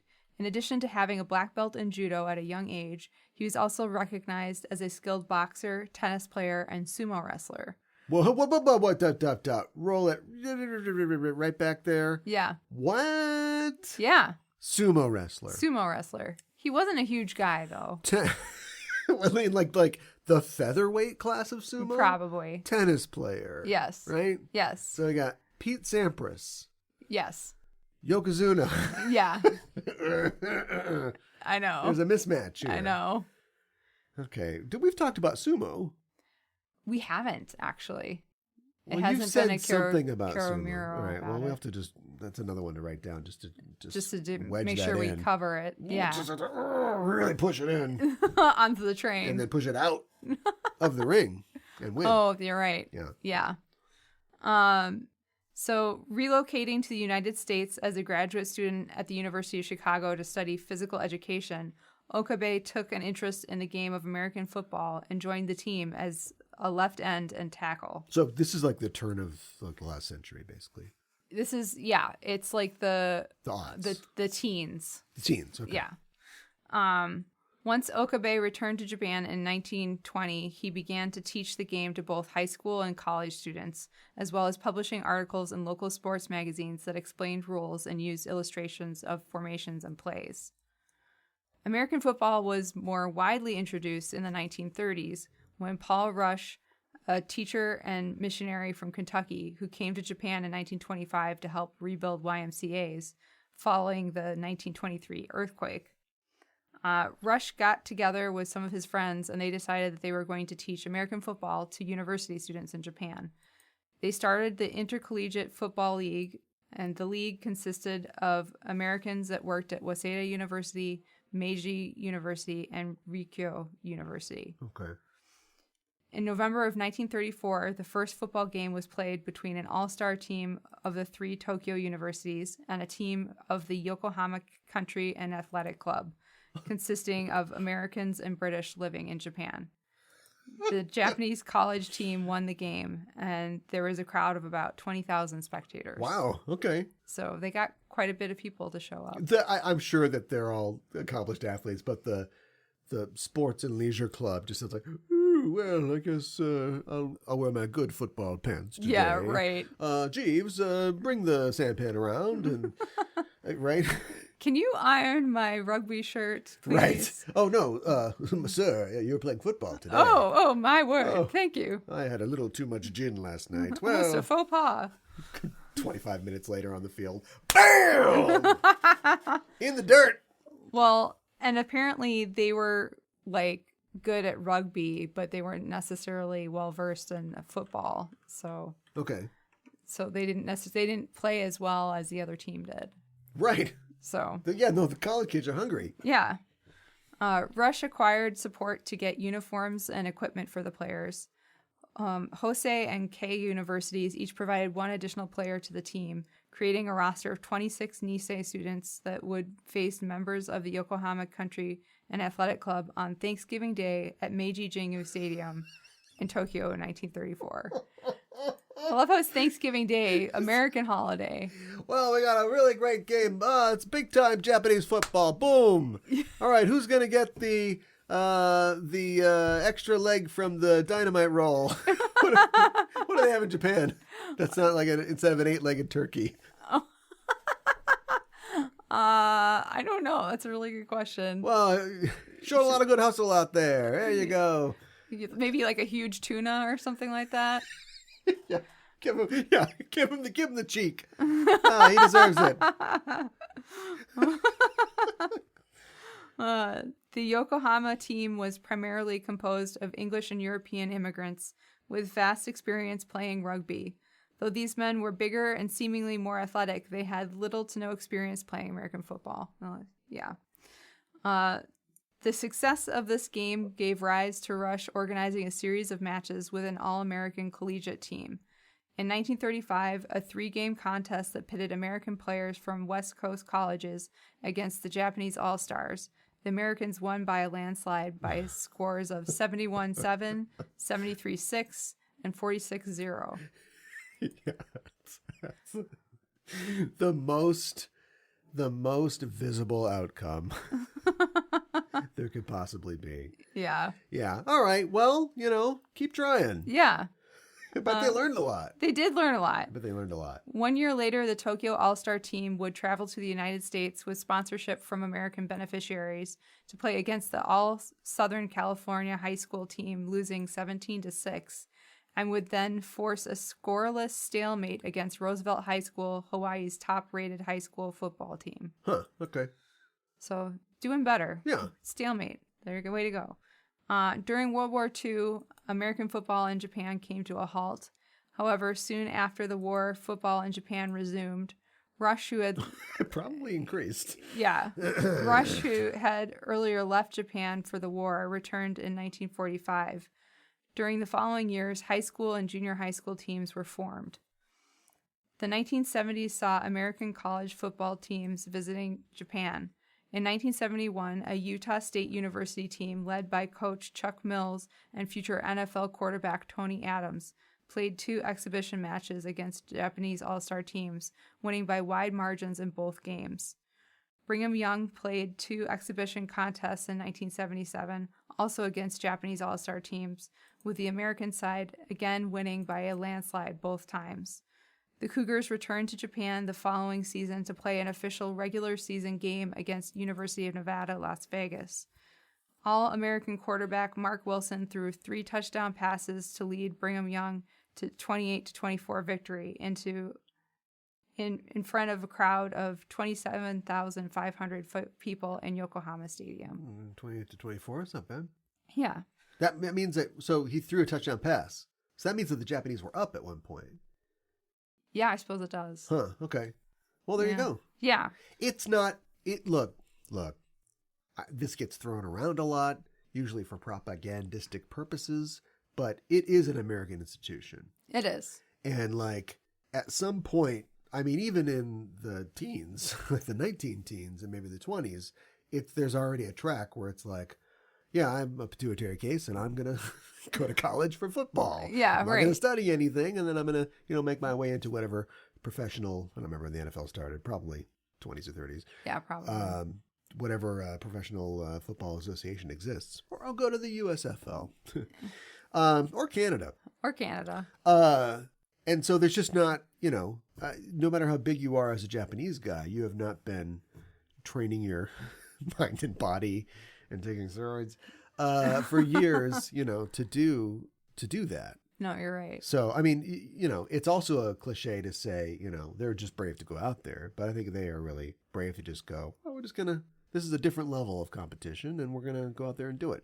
I think so too. And they held Brigham Young. Yeah. To the fourth quarter. Yeah. From 1977 to 1993, regular season games between American college teams were played in Japan, initially sponsored by Mitsubishi and known as the Mirage Bowl. Huh. The name was changed to Coca-Cola Classic in 1986 to reflect the game's new corporate sponsor at that time. What was Mirage? Great question. Something to do with Mitsubishi. Oh, Mitsubishi Mirage. Yeah. Okay, so yeah. The more things change. I thought it was like Mr. Sparkle or something like that. Oh, that would have been great. Play football or die. Can you do anything else?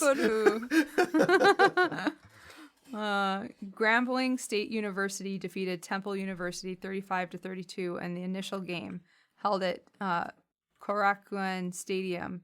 The annual game was moved to the Tokyo Dome in 1988, with the Heisman Trophy winner Barry Sanders rushing for 332 yards and 4 touchdowns for Oklahoma State University that year against Texas Tech University. He actually won the Heisman Trophy while he was over in Japan, and he did a video call in Japan. Are you sure he didn't just run back? Well, maybe he did. Barry Sanders is going to run all over the place. Today, more than 17,000 players participate in national competition for about 400 teams. There are 2 college football leagues, the Kanto League with teams from Eastern Japan and the Kansai League with teams from Western Japan. Each league has different divisions. The Division 1 of the Kanto League has 2 conferences, A and B. The champions of the 2 leagues battle for the college championship in the Koishin Bowl. 27 teams were formed in the 5 years following the total number of colleges reaching 20 in 1965. The sport's popularity in the 1970s kept growing among regional universities outside of Kanto East and Kansai West conferences. The highest level of American football in Japan is the X League. Great. Yeah. Does Vince McMahon have a piece of this? Well, if he doesn't, he should. Yeah. An amateur league consisting of true company teams and club teams sponsored by companies. Huh. Founded in 1971 as Japan American Football League, its name changed to X League in 1997. Like the college leagues, the X League has different divisions. Division 1 has 3 regional divisions, East, Central, and West. The top 2 teams of each division advance to the playoffs, called the Final 6. The championship game is called Japan X Bowl and is held in December. From 1984 to 2021, the X League Championship then played against the college champion in the Rice Bowl for the Japanese National Championship. I mean, the Rice Bowl. I know. I know. Do you hear yourself? I guess we have the Tostitos Bowl. I mean, what's the most famous thing you could put in a bowl? Welcome to the guacamole bowl. Yeah. At least it's not miso soup bowl. It's not the toilet bowl. Oh, gosh. In the early days, the college teams dominated, winning 7 of the first 8 titles. This is for the Rice Bowl, attributed to the fact that college teams practiced every day, while the adult teams were made up of company employees who could only practice on the weekends. So it really is like a softball team, but it's a football team. Yeah. Because So I thought you were saying like, oh, these corporate teams. So they go out and get like, Drago guys who are like, training in like these stainless steel gyms. Yeah, and right. it's like the company pays for it. No, it's just like guys that work at the company. Yes. They're like, in the morning, they're doing their stretches and their eye exercises. Yes. And then after work, they're putting on the pads. Yeah. Well, of course, they're going to get demolished by a college team. Yeah. Yeah. Are you kidding? Right. The difference in physical ability between adults and students became more pronounced, and X League teams eventually surpassed the college teams. The adults won every year from 2010 to 2021, with scores becoming increasingly lopsided.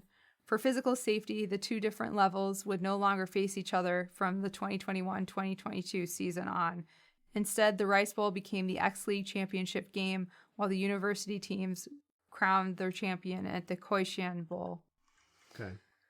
Americans are frequently recruited to play for X League teams with a strict rule of 4 per team, and no more than 2 foreign players per team are allowed on the field at any given time. Okay. So we're limiting the ringers here. Yeah, Okay. exactly. All right. So what qualifies as a foreign player? If you were born in Japan, and then could George Takei's dad play? Do you know what I mean? Oh, that's He a good moved question. to America, but I don't know the answer to that. is it like World Cup rules or something like that, where it's like as soon as the World Cup teams start gearing up, then it's like, all right, well, Italian guys going back to Italy, and that's how we're doing that. It might be like that. Huh. I'm not 100% sure, but that sounds like maybe that's how it would be. George Takei just out there on the gridiron. Oh, my. Oh, send me that pass. Oh, my. After 10 failed attempts in games stretching back to 1989, a Japanese all-star team made up of X League players finally managed to overcome the Ivy League's best senior and graduate student players in the Dream Japan Bowl. That's the movie. In January 2024. That's the movie right there. Yeah. Yeah. You get a bunch, and you exaggerate their ages, but it's like, they were a bunch of worn-out salarymen. We're up against them. Just pan across this, just 11 Japanese Adonises. Yes. Or whatever the Japanese Adonis is. And it's like, but they were going to work hard. They're working out. What year is this? 2024. Oh, okay, no, it's got to be something modern. Oh, it's a trap song. Yeah, right. What's a modern song? Yeah. Oh, I'm the bad guys. They're running by the river / rain gutter. Yeah, right. Under the cherry blossoms. Thing. Yes. Like, oh, come on. No, only rice. Okay. And then the one fat guy's like 5 bowls of rice. He's like, it's rice. I can totally see this. And it's called Touchdown. No. Oh my. Shogun, shotgun, Shogun formation. Shogun formation. Okay, there you go. Speaking of slowing down, I'm slowing down. Oh, come on. All right, Shogun formation. That's yes. it. So yeah, they won against Ivy League's best from America. Okay. So the final score was 10-5. 5? Yeah. How do you get 5? A field goal and a safety? Maybe. So you know what a field goal is? Yes. That's when you kick the ball. Yes. You know, and it goes to the thing, 3 points. Yes. The only way you can get 2 points is a safety, which is when the quarterback is tackled in his own end zone. It must have been what it was then.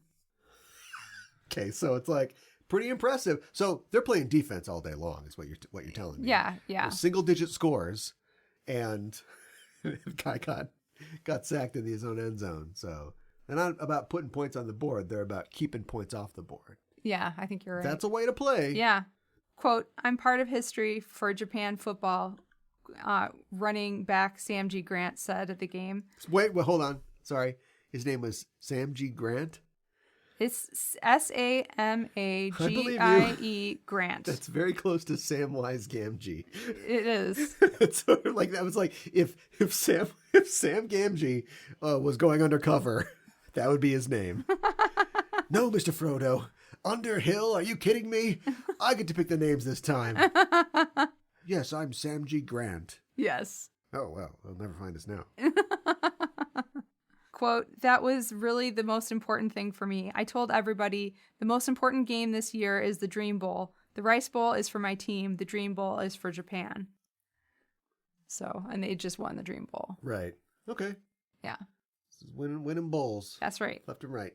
Nihon University has decided to disband its American football team following a scandal over drug use within the team. The school confirmed in November of 2023. What kind of drugs? Well, stimulants and marijuana. Oh, okay. All right. You know, Japan, we may or may not have talked about this before, but they're very strict about drug use. That's not what I expected to hear. Okay. Fair. I suppose in the institutional setting that they're in, it's probably not okay. I don't have any problem with those, but, maybe not, on the bus. I don't know when they were doing it. But, you tell me that they, for the first time in almost 100 years, they win something. And you're like, but there was a drug scandal. And I'm like, Vince McMahon is part of this thing. Oh, no, it was weed. Okay. Well, I don't really care about that. Steroids! Yeah, I know. I don't think it was steroids, though. Are steroids a stimulant? I don't think so. No. Yeah. Well, I mean, they can make you flip out, but that's something else. Okay. The university's internal sports management committee decided in a meeting to bring an end to the 83-year history of one of the nation's most notable college football teams. What? Yeah. So because of drugs. What? You guys are amazing. You went out there, you left it all in the field, and you brought it home. Oh, don't worry about the safety. And what's that smell? Do I smell? Oh my God. Clean out your lockers. Yeah. Everybody go home. What? So this is a different team than won the Dream Team, but all right. This is a college team. But from the Japan Times, quote, the scandal started in August when it was reported that illegal stimulants had been found in one football player's dormitory room. The third-year student was arrested later that month for allegedly violating the special law on narcotics. Oh, was it marzipan? Marzipan? Flimbapalm. I did a whole thing on it. The Japanese amphetamine problem. Possibly. Okay. Yeah. I think maybe it could have been that. Yeah. I know. This is delicious. You're out of here.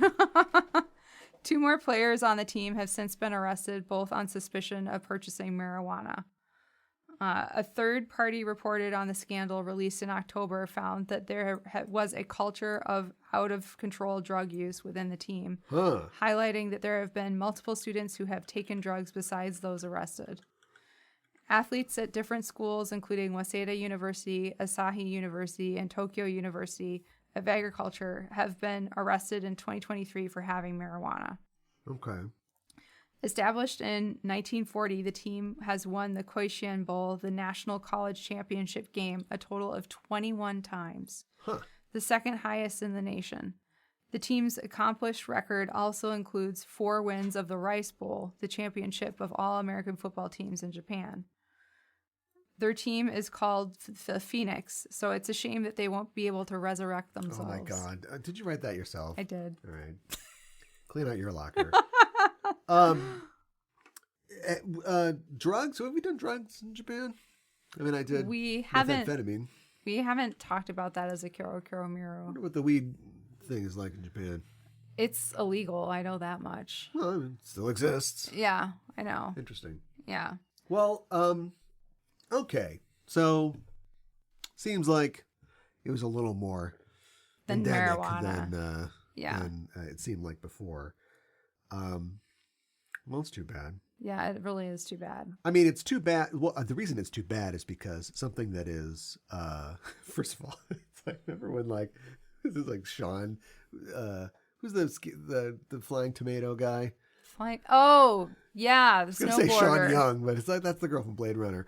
don't Sean, remember. whatever his name is. Yeah, I already I can't forgotten. remember his name. Got in trouble because, with the Olympics, because clearly the guy does weed. Have you seen him? He's a snowboarder. Yeah. But they said that it was a performance hand. Sean White. White. There you go. Yeah. Which is weird because he's like just red. You just look at him through a red filter. And he got in trouble because they said that weed was a performance enhancing drug. But if that was true, Willie Nelson would be the greatest Olympic athlete of all time. So it's Him like, and Snoop Dogg. Yeah, right. Yeah. They're going to do doubles tennis and take out the Williams sisters. But it's just something that's like, it's basically harmless. Yeah. But Japan is so, Anti-drug. Yeah, well, at all. Right, but like, just, relax it on that. I mean, we're doing that over here. Yeah, we are. To the point where, I don't know how bad the amphetamine use was. That's not really great, but where it destroys this like football program. I know. That's like over 80 years old. I know. It's a shame. But apparently... That's the movie.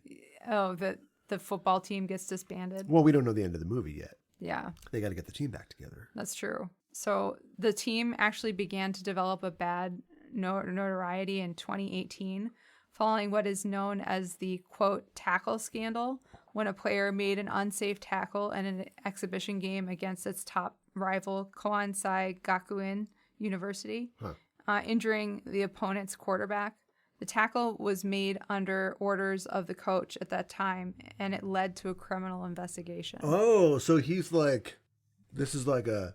He told him to take him out. Do whatever you have to do to win. Yeah. See, that's just de rigueur in American football. Yeah. It's just like, it's like when LT broke Joe Theismann's leg like a twig. Oh my gosh. Some of y'all don't remember that story. Y'all kind of young. It's out there. So these guys are out there suited, booted, and tooted. Yeah. It's so weird because, and I can speak. I'm an American. I can say this. Sure. We have such a violent culture. We do. And at this point, I don't even know when football stopped being like a love of the game thing, and just became like this corporate machine to sell Taylor Swift albums. I shouldn't drag her into this, but you know what I mean, right? Yeah, I know what you mean. Like the way that it is now, and to sell Tostitos and all that stuff. And like, we don't even have, unless it's just playing on the Sandlot or something, we don't even have like a just for fun culture. Like football is like, yeah, it's super football. Important. And people destroy their lives basically trying to be football players. And the average career of a football player is like 2 years tops average, either because you just can't hack it or you go down to injury. Yeah, right. And you can't afford to be a football player. There's like medical bills and you got to take care of all this stuff. And so it's just like, you either like hit it big or you're kind of out. Yeah. There's not a lot of like grinders, That's true. And I can't even imagine trying to translate that to, and I don't want to paint Japan with the same, horsehair brush, but the Japanese culture of like respect. Yeah. And not throwing yourself into somebody else at 25 miles an hour. Right. It just doesn't seem like, what I would be interested in, and I'm sure that you don't have the answer, is their style, if their style is different. Oh, okay. Do you know what I mean? Yeah, I know what you're saying. I think one of the reasons that, and I'm amazed to find out that American football is fairly prominent in its own way in Japan. Yeah. But you just don't see that a lot around the world. No, it's pretty rare. Right, because other countries don't have the machinery to feed these boys cheeseburgers every day, and whatever else they're feeding them, to make them into these, just killing machines. Yeah. But if there is football in Japan, it's probably like a lighter, faster game. Probably. You know, and I would be interested to know about that. Like, people always try to make like arena football work, and that's fine. You know, I don't really know a lot about arena football, but I know it's different than like gridiron I have no idea football. what arena football You play it indoors. Okay. The rules are a little different. The field is smaller. Okay. And it's kind of a quicker game. And you're not trying to put somebody in the hospital every time you go out on a down. Yeah, well, that's a good thing. I do know one thing that is very slightly different is at the end of the game, they bow to the crowd. Okay. So. See Randy Moss bowing to the crowd? Not really. Randy, you're bowing the wrong way. He's mooning them. Okay. All right. Itadakimasu with Usagi. What did Usagi eat in this episode? Usagi talks about joining a club where they have lots of snacks. And later she talks about a club that has lots of pastries, is like what showed up. This is like her favorite idea. Like, why isn't there a club where it's pastry club? Yeah. You just eat pastries? They eat them all the time. Do you rank them? Well, obviously you're going to like some more than others. Okay. Doesn't that go without saying that And you then rank them? There's also hot guys there. Yeah. And you all get on a plane and fly to America? Yeah, I think, yeah, pretty much. Okay. We'll get back to you. Usagi drinks orange soda at Fruit Parlor Crown later as well. Yeah. Villain Gauge, we rate a baddie 1 to 5 dark stars, 5 being the most wicked. The phage in this episode is Sailor Guts. His name is, you know, a reference to having guts and really going for it. Yeah. I have a theory. Okay. Do you want to hear it? I do. I think, and this doesn't really have anything to do with guts, that this guy might be inspired by or be a reference to muscle figures. Okay. Muscle figures, that's what they were called in America. Okay. Were these little pink, they're about like a maybe half-inch tall, maybe a little bigger, not an inch tall, pink wrestler guys. Okay. And they first started out in Japan. They were based on Kinnikuman, which was like a wrestling manga and later anime franchise. Okay. And they made these little muscle man figures to, you know, go to merchandise for the show. Sure. But for some reason they came over here as well. They were picked up by, you know, mid-'80s American toy companies are thirsty for, you know, Japanese toys. Sure. See Transformers, Robotech, Micronauts, everything else. Right. And so they're all cast from this like kind of pink plastic, and they're all muscle guys, and they all got gimmicks. Okay. They're like a PG Garbage Pail Kids. I was thinking Garbage Pail Kids. Yeah, and so they all have gimmicks, and some of them are based on, I'm sure, characters in the manga. Some of them are probably just, you know, they're made up. Yeah, freestyling, and then I think some of them eventually got made after real Japanese or American wrestlers. Okay. And so I don't know where I think you just used to get them in like a pantyhose egg or something like that. You know, they were like gachapon. Yeah. And so they're all pink and they're super muscly, and this is what it reminds me of. I mean, I don't think there was a sweat one. Was there a sailor one and a sailor fuku? There might have been ones in women's clothing. I don't know. That's a long tradition. That's true. In wrestling. Yeah. Oh my gosh. God. I could see that. I mean, I think that makes a lot of sense. Yeah.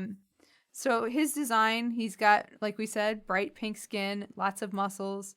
He's wearing a black Speedo with white panels on the sides that kind of look like a skirt. His top looks like a sailor fuku with a light blue ribbon, purple, light blue, white, and gold stripes. He has dark green hair and purple eyes, and he also has white wings. Let's rate this dude. I like the overall design, but it's kind of simplistic. But I still like it. He collects and throws his sweat as an attack. I do think that his design is memorable because he's a big, muscly pink dude with a tiny little Sailor Fuku outfit. Yeah. But he says a man's appeal is in his blood, sweat, and guts. And then he also says sweats of youth. He tells the Senshi to do 10 laps as he throws sweat at them. I don't know, man. It's just something about this phage. I feel like he sticks out in my mind So I'm going to give him 4 out of 5 dark stars. Okay. I'm going to give him a 2. Okay. I don't think I like that the TV lady, Yes. who's on the Z-Files of Young Sherlock Holmes, becomes like a weird sort of perverted version of an entertainer. You know, she's got like, this is a serious thing. She's on the Z-Files of Young Sherlock Holmes. Okay. But then she becomes like this garish, like fish lady Idoru. Yeah. Which is like, she would probably hate. And then we've got our Yuji, who is, the one thing that we know doesn't exist anymore, a Japanese American style football player that's not on drugs. And he's also a nice guy, and he's polite and honorable. And instead he becomes like this, yeah, you gotta have some guts and some blood and some sweat, brother. And it's not different enough from what he is. You know what I mean? Yeah. I don't know what a good football man would turn into when he's a bad football man. It's just not far enough. Okay. And we talked before about how this show doesn't interface with masculinity often. Mm-hmm. This is too broad of a lampoon of masculinity. Okay. I think they needed to dig. I think that there's more nuance in the Itsuki Alice to Sailor Beauty transition than there is in the Yuji to Guts transition. It's just like, now he's like, oh, but it's too much. And then like, what do muscles do? They sweat. Oh, I don't like sweat. Oh, it doesn't, that's a kid show. How far are we going to go criticizing it? But that's our job, literally. Yeah. And so I don't think that, and look, give me some time. I don't have it now on the mic, but I could come up with like a more pointed critique. He's like, yeah, I'm selling guts. Hold on. All right, now I'm ready to do this. Oh my God. I don't know what the more pointed critique would be of a Japanese sportsman, but there's sports anime. There's sports in Japan. If they dug a little deeper, they could have found something, but they just thought big muscle guy. Yeah. And then there's like the sailors' reactions to it are weird because they're like, oh no, I don't want that. And I know a lot of women, like a lot of men lift weights kind of for other men because a lot of women are like, that doesn't look good to me. Well, I feel like a lot of women like muscles, but all right, look, like, a little Chris Evans, that's fine, right? But the guy comes out and he's like, the weightlifting competitions and the traps, they're choking the life out of him. Yeah. It's like, no, I don't want that. I think maybe you're right that that's what their reaction is. I guess, but he's not that weirdly ripped. He could have been like just a big lump of muscle, just super deformed, Have like an 8-pack instead of a 6-pack. If you painted Yuji pink and rubbed him down with baby oil, he might kind of look like this. No, you're right. And so the girls are like, no, we don't like that. So they just didn't go far enough. I think you're right. With any of it. No, but you can't think I'm right. You give it a 4. I'm giving it a 2. I know. You must you disagree with me by 2 points. I see your opinion. I see your opinion. So, because every phage is dispatched while screaming beautiful, we thought it might be fun to meet the show halfway and talk about beauty practices and beauty products in Japan. Yeah. It's a segment we like to call Minute Clinique. Okay. What do we got? For centuries, Japanese women have used rice bran, nuka or komenuka, to beautify and maintain their much admired complexion. Rice bran? Yes. Okay. Shiro nuka is a special formulation made from nutrient-rich germ and inner bran, or aileron, of Japanese rice. Shiro nuka tones, hydrates, improves skin's texture, and diminishes wrinkles and fine lines. This is the bran, oat bran, bran cereal. But bran is the husk of the seed. After you mill flour, right, you've got the powder. That's the meat of the seed. And then what the pieces that are left over that you don't want, but people eat for breakfast, that's the bran. Yeah. So, yeah, okay. So how do they use this on their skin? It's like they have a like little sachet, like okay. They're like a poultice? I don't know if a poultice. What's a poultice? Sachet. Okay. Fine. And it's like it's an applicator bag. Okay. To apply it. Combine Shiranuka with water to concoct a skin brightening face wash. So it's like an oatmeal skin thing. Yeah. Treatment. Okay. All right. That and it's makes supposed to sense. keep it smooth. Yes. They still do this today? Yeah. Okay. I don't feel myself if I don't go in for my cachet of brand. I gotta get that all out of my face. Then I feel 20 years younger. Where do they get the brand? That's a great question. I don't know the answer to that. Like, get 2 boxes, honey, at the supermarket. What are you doing with that post? Putting it in my applicator bag. Yeah, put a little bag. Water, scrub my face. You don't want milk? No, okay. Right in the face. I'm gonna go to work. I do have some trivia for this episode. Nice. When Ami downloads and prints a document of her computer class, she says it's a space engineering document from Columbia University, but it's actually the lyrics to Danger Zone. Danger Zone! Why? That's from Top Gun, I know! obviously, from 1986. We don't have room for I'm sorry. T2 and Jesus already set. We don't have room for Top Gun. Get Am out I of supposed here. to be looking for Monaco plays volleyball. Am I supposed to be looking for Top Gun references in this? I got RoboCop. think I will be now. I know. It's like 80s movies. Keep an eye out. Yeah. Why did they suddenly want to drop this highway to the danger zone? Well, we know, looking for a comfort girl or whatever, and Nampa, and we know that they like to put little jokes in, right? Yeah, we do. So, but like, why? Like Randy, the new guy's like, I get to do it? All right. And in the twilight, spreading my wings tonight. Randy, you're a weird guy, but okay. Why that? I don't know. It's so weird. It All right, is weird. Keep an eye out. We'll see when Paradise by the Dashboard Light shows up. I'll let you know. Nice. This episode featured the first use of star gentle uterus. I know you can't explain it, so. I can't. All right. I literally can't. Send us your letters. I don't. Look. Stop the show. Yeah. Hit the brakes. I'll put the sound in. I feel like, as the color man on this show, I have to make a lot of crazy theories and suppositions. And I have. Yeah. But we talk a lot about femininity. And we talk a lot about the divide between the girlish femininity of our heroes and the adult femininity of the enemies / older heroes / enemies who become heroes that they interact with. Right.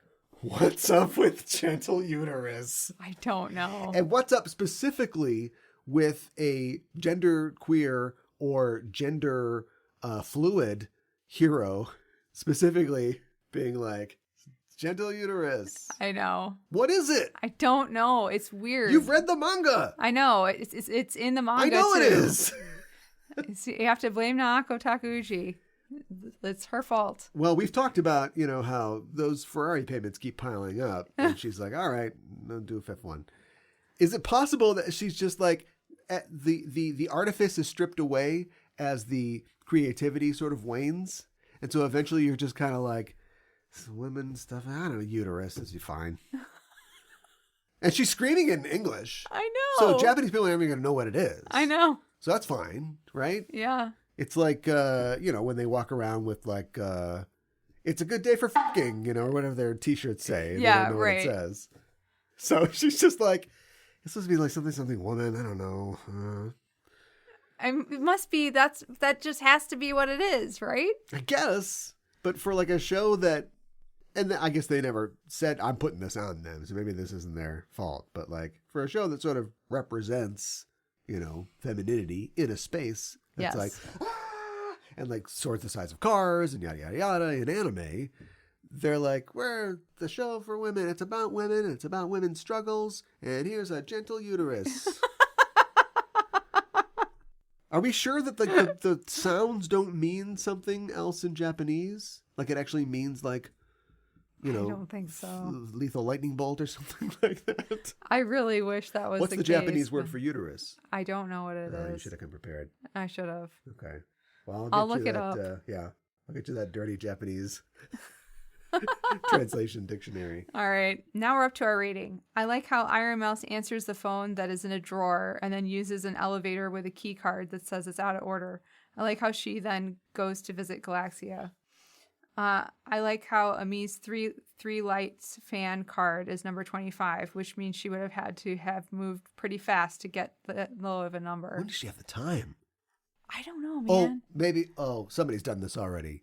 Lo-fi Japanese boy band hip hop beats to study to, and then like it's just like Ami, and then Luna's there for some reason. She hangs out with Ami sometimes. Yeah, she does. She has to.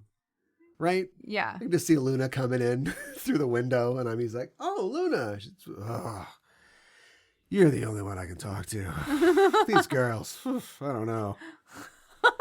Ami's got like the whole milk, the full fat milk. Oh my gosh! Pours her a little saucer. Yeah. And they just talk about Euclidean geometry or something. I could see that. Yeah. After a while, it's got to be, everything's fire truck with these kids, right? Yeah. And sometimes you just want to talk about, what's going on days. Yeah, right. Grown-up stuff. I like Usagi's manga of Luna.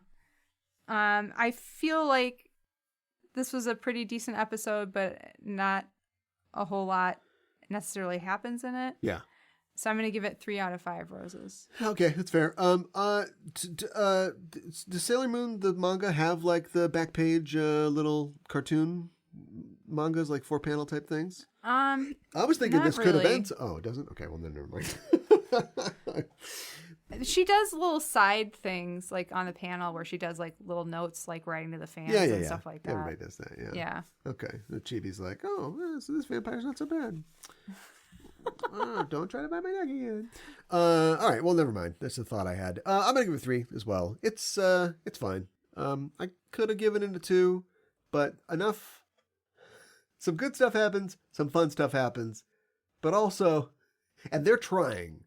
This is the first episode that felt like them going, "Hey, we're fun. Remember, we're Sailor Moon. Forget that lady with the hair, and this is fun now. Remember?" Right. Even to the point of like, how about a couple irises in with cat heads and bunny heads and stuff like that. Remember the good old days? Yeah. I felt them kind of pushing, and I don't want to be pandered to. So I almost gave them a 2 for that reason. But there are some fun. You see some things being set up. Here's something we've never done. 3, boy band idols enroll at the school and then just run amok throughout those school clubs. Like that's a new good premise. Yeah. Monster is weak, no big deal. But yeah, it was fine. I give it a 3 too. Nice. My English title is Touchdown My Heart. Nice. Yeah. Good stuff. So we are just switching then. I'll have to remember that for next time. Okay. Because I also have a pun. Mine is Danger Zone Defense. Next episode, we're talking about episode number 175. Idoru o Menace, Minako no Yabo in Japanese, and the English translation, Becoming an Idol, Minako's Ambition. Yabo, okay. Yeah. Minako's Ambition. She's been taking those lessons. It's going to pay off. Yep. Can't wait for that to happen. Yeah, I'm looking forward to episode. Yeah, I'm gonna dig into this. I'm gonna tackle this. That's right. Take it down. I'm gonna be all over this thing. Yeah, I bet I'm gonna love it. Here's something I love: getting a new patron. Yeah. We have a new patron. Cosmic Rain has joined us as an outer Senshi. So welcome Cosmic to Rain. the fold, Cosmic Rain. It's about time.